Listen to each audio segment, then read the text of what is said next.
Kalau saya sering membaca istri bahagia tuh keluarga bahagia, istri bahagia rezeki suami lancar. Betul. Apakah kebahagiaan istri itu yang paling penting dalam rumah tangga? Atau apa sih maksud kata-kata itu, Ustaz? Secara logika di kehidupan kita sehari-hari, kalau kita harus memilih antara bapak kita yang bahagia atau ibu kita yang bahagia, tentu kita memilih ibu kita yang bahagia. Kenapa? Karena kalau bapak kita bahagia, cuma dia bahagia doang.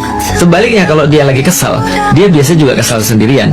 Tapi kalau ibu kita yang kesal, itu serumah harus ikut kesal juga. Setuju. Coba bayangin ya. Jadi kalau ibu saya lagi kesel misalnya ya, itu kita tidak boleh kelihatan bahagia gitu maksudnya. Kenapa? Karena kita harus ikut sebel juga.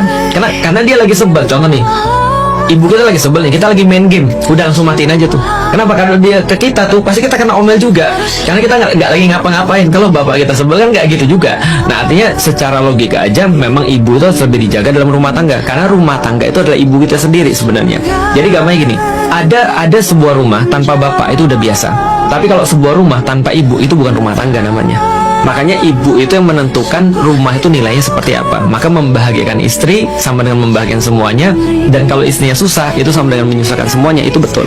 Makanya di dalam Islam, jangankan keluarga, kata ummah saja itu diintikan dengan kata artinya ibu. Artinya ummah ini kalau mau benar, ya harus ibu dulu yang benar.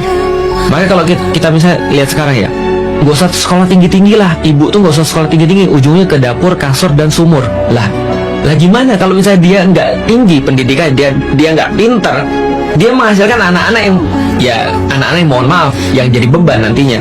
Nah, makanya kita perlu benar-benar untuk mendidik perempuan.